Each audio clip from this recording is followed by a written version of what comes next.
Annika Larsen is following that story. She has a little bit of a voice left this morning just to bring us up to speed. Annika, a very good morning to you. And I suppose, yes, this week for Malusi Gigaba might go down as one of the worst for him.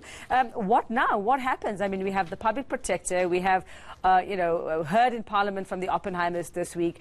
All evidence pointing against, I suppose, against, not towards, but against Malusi Gigaba. So what happens now? What must the president do?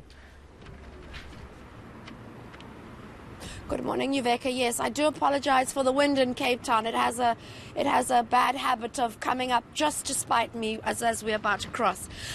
But really, Malusi Gigaba has been before Parliament several times this year, not just with Home Affairs and the Fireblade aviation scandal, but also to do with the naturalization of the Guptas and that Home Affairs Portfolio Committee inquiry into that matter, whether he fast-tracked their naturalization, as well as the public Enterprises Committee's ESCOM inquiry and interstate capture at state-owned enterprises. So there are several committees that are actually looking at the conduct of Malusi Gigaba, but now the public protector has really placed the matter or any possible censure to do with Malusi Gigaba as an MP and as a member of the executive with the Speaker of Parliament. She now has to take up that remedial action and refer the matter of Malusi Gigaba having been found by, I think, 2 courts having found to be deliberately lying under oath with regards to this Fireblade matter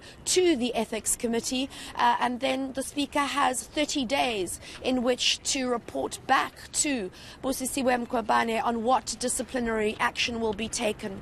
Now, the disciplinary action that can be taken when you're reported to the Ethics Committee can be anything from an apology to a fine or suspension, but only a political party can actually fire one of its members from Parliament. So I suppose, Annika, I mean, what are the observers saying? What's the feeling out there? Will Malusi Gigaba possibly survive this? And does it mark the end for him?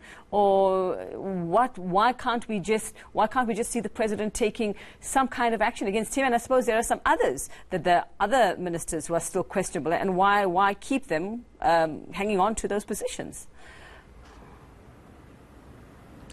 That's right. Well, if you're asking for a political answer, the other answer would come from the pro-Cyril Ramaphosa group, that it's better to have those rogue ministers, in inverted commas, if you like, to be kept inside rather than rallying against him outside pre-2019 elections. So he's got a very difficult matter on his hands to deal with, but now he's almost being forced to take action. The DA has also gone to court saying Batabile Dlamini and Malusi Gigaba should be fired because they have been found to have committed perjury.